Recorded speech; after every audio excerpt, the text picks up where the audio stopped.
Good afternoon. In this video, we're going to cover this past week's trade and the weekly recap.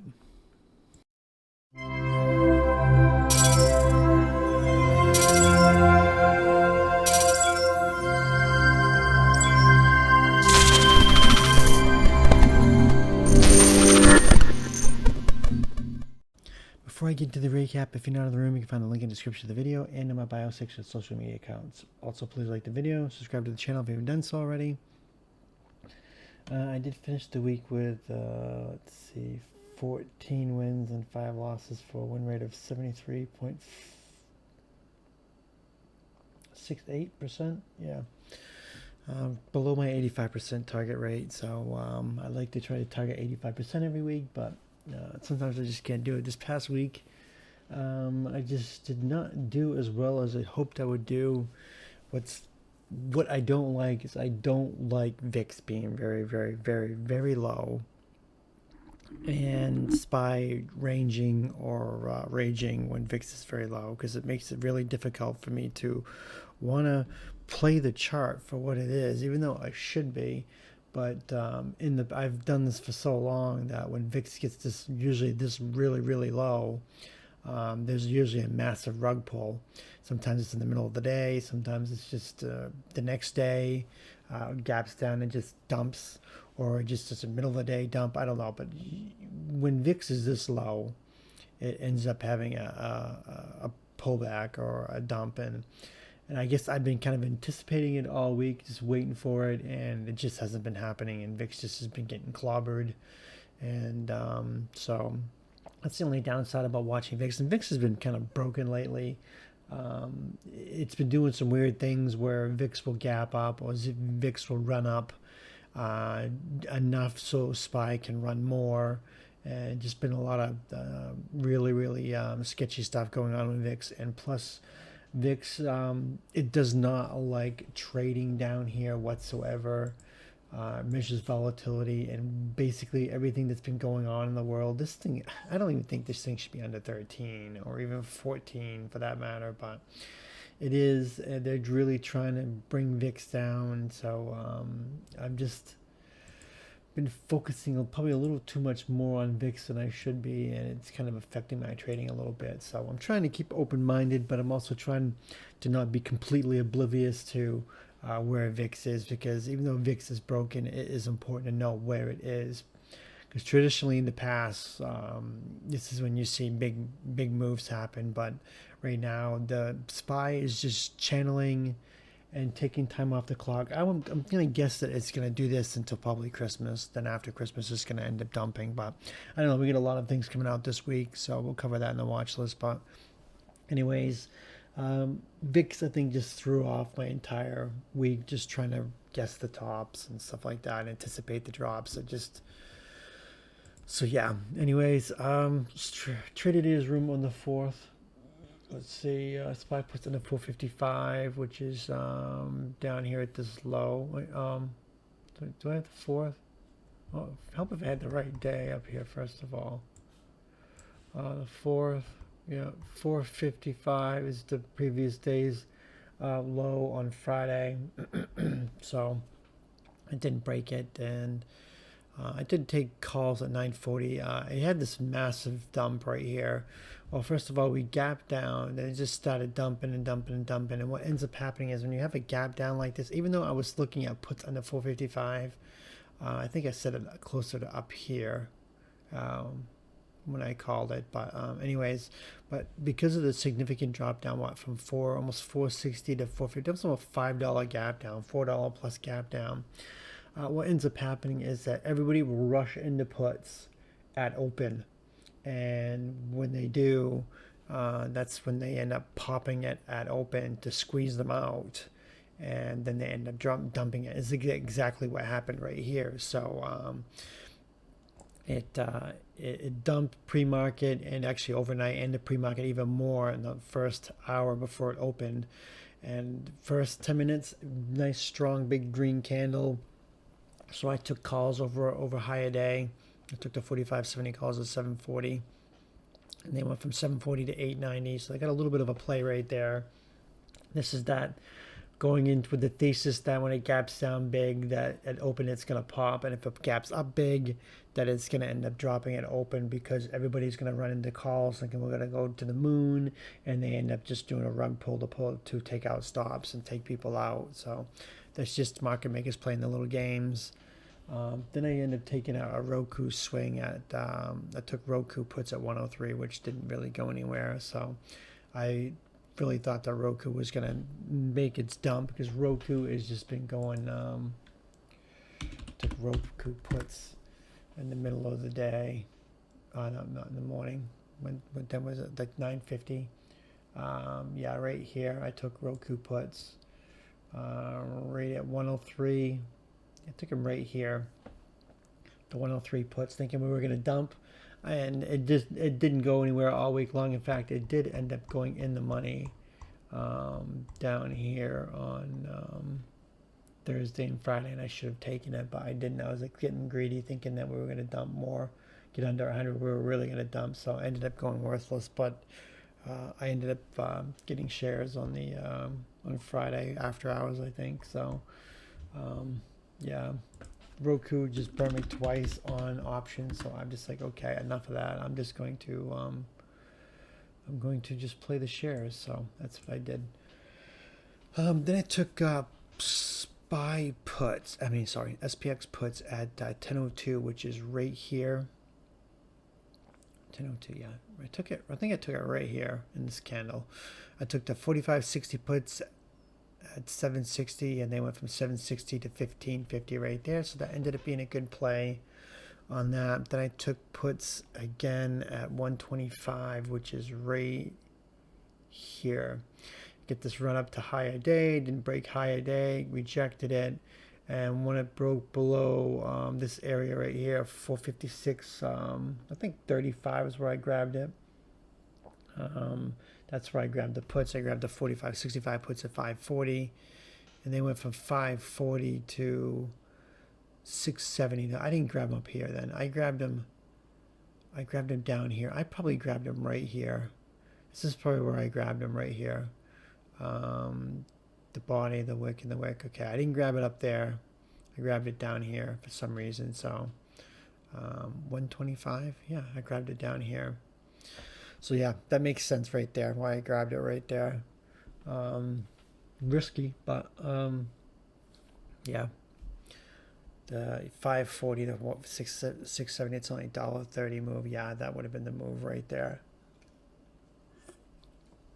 So I only 3 trades, 3 wins. Well, I mean, I had Roku, but I was swinging it for the week, so technically it wasn't a bad trade yet. It wasn't a loss yet. It was just a swing, waiting for Roku to die. And Roku just is not acting like Roku. Roku just pops and gets dumped on. Right now, it's kind of trading like it's an actual stock, and has actual value to it, which is kind of scary. But anyways, trade ideas room on the 5th, which was Tuesday.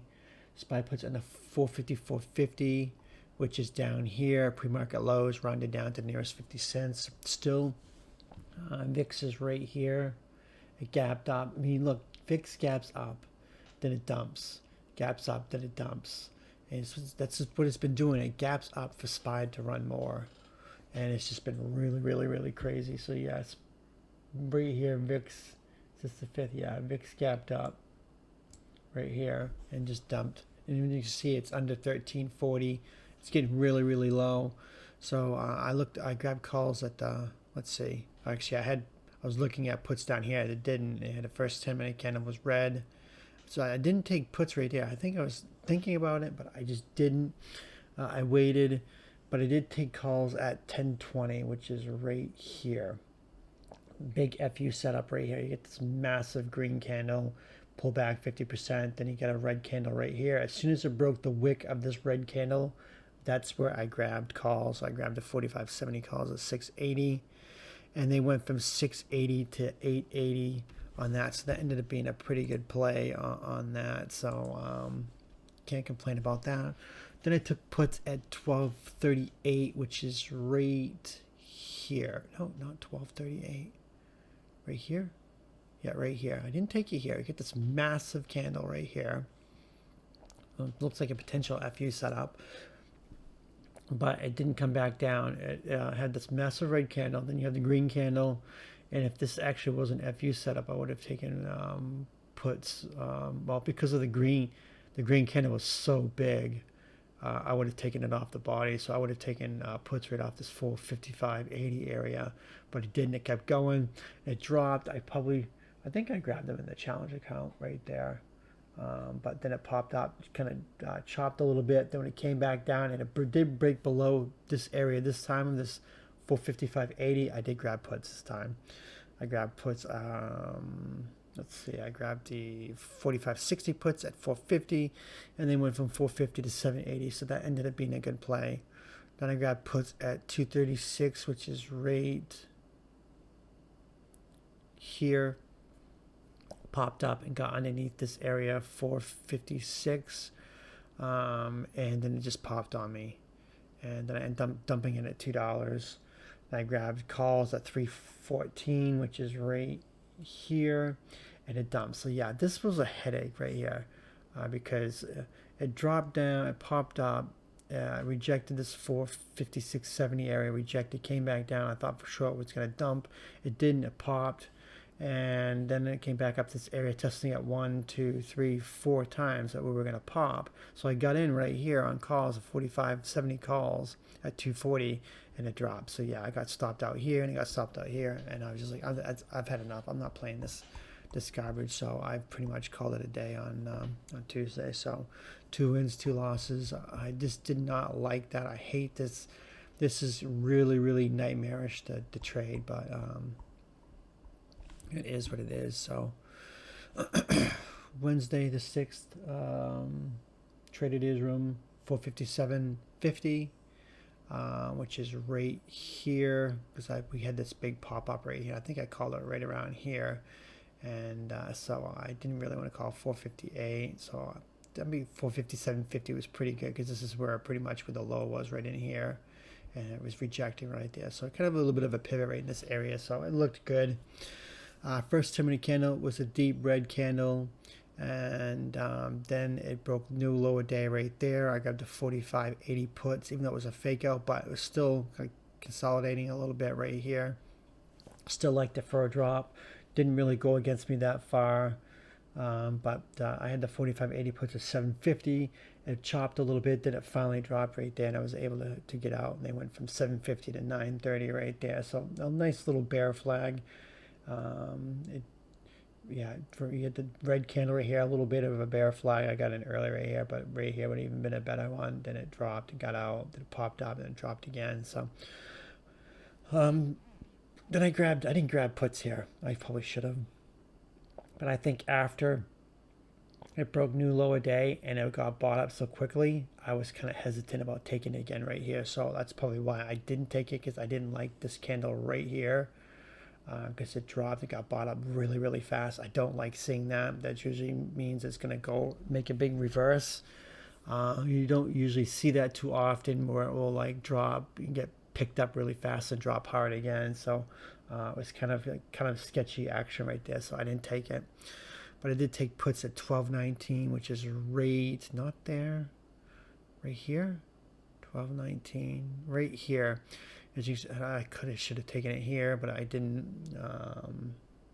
Drop down, pop back up, and when it came back down and broke below this candle, the body, and the body, below this 456.20 area, 25 area. That's where I grabbed puts. I grabbed a 45.65 puts at $5, and when it gets me a little bit, then it dumped, and they went from $5 to $8.60. SPX is, if you put your stops too close together, like 10%, you're going to get stopped out so much on SPX.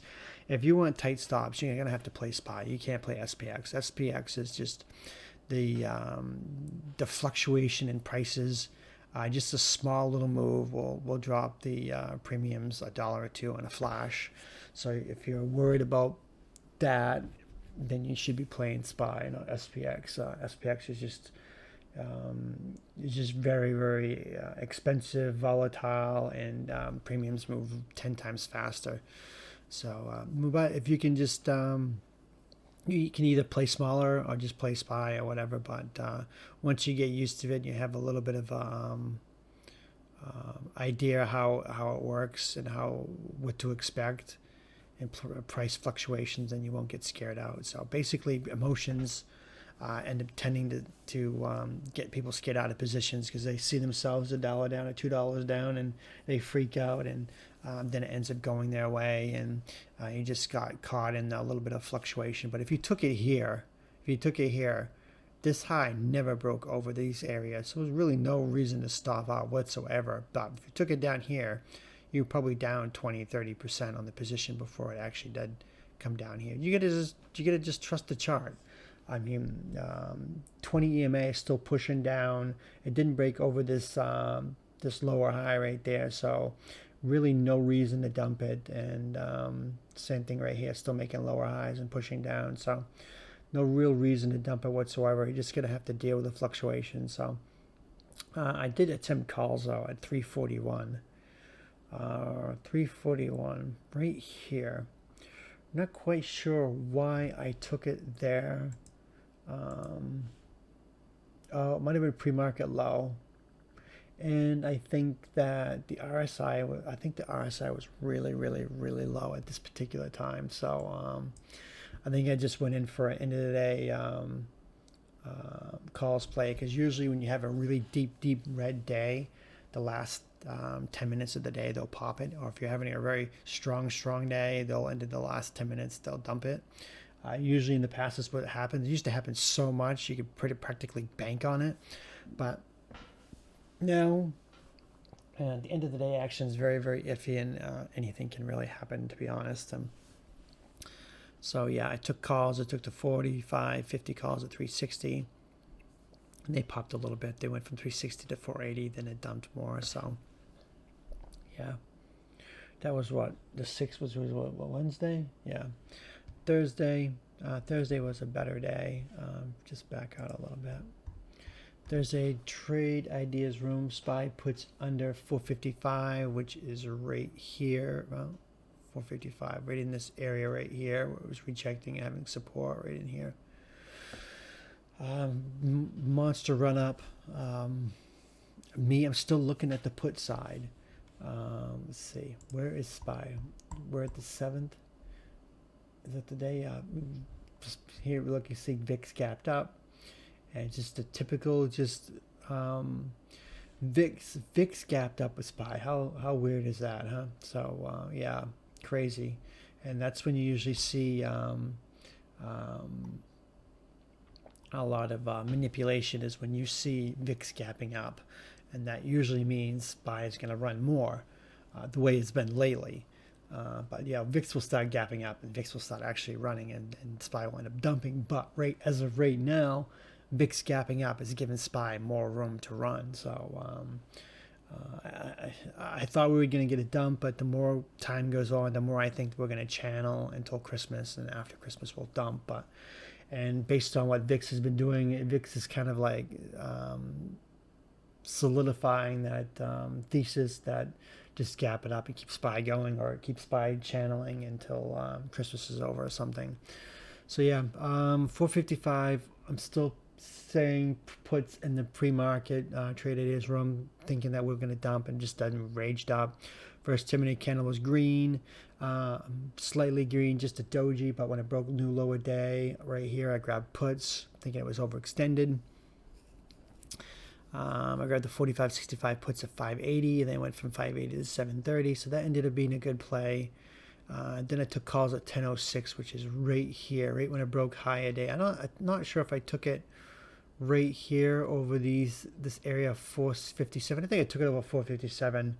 I had the 45.70 calls at $8, and they went from $8 to $15.10, so that ended up being a really good play on that. So that ended up almost being 100% play.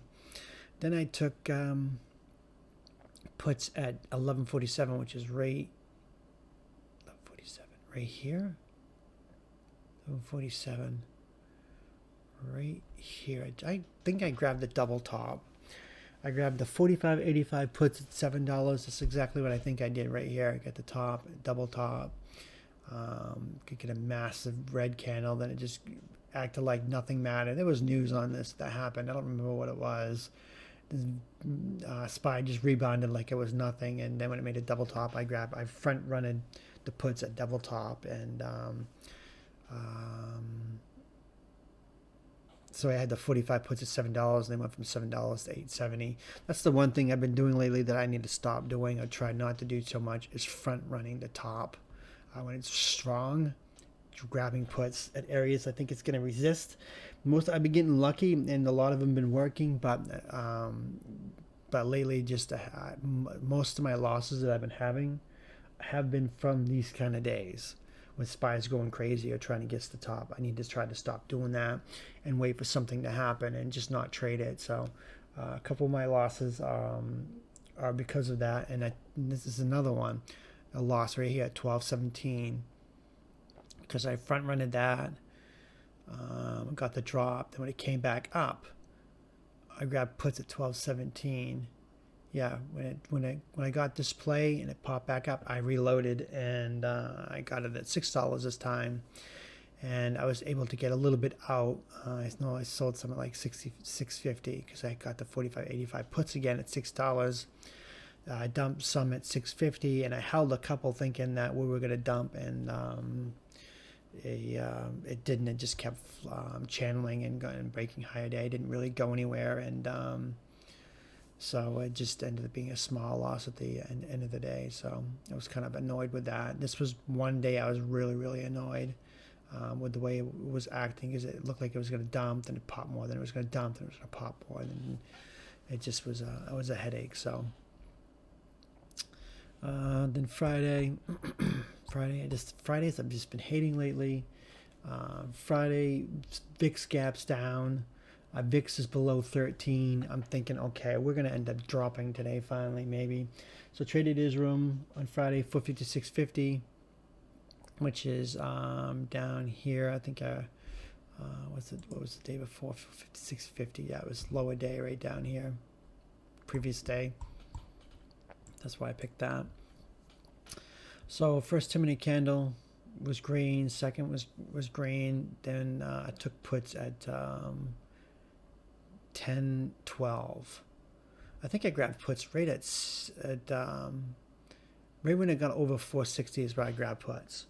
I grabbed the 4600 puts at 780, and they went from 780 to, as you can see right here, it did drop. Right when I think I hit it when it got at 460 actually.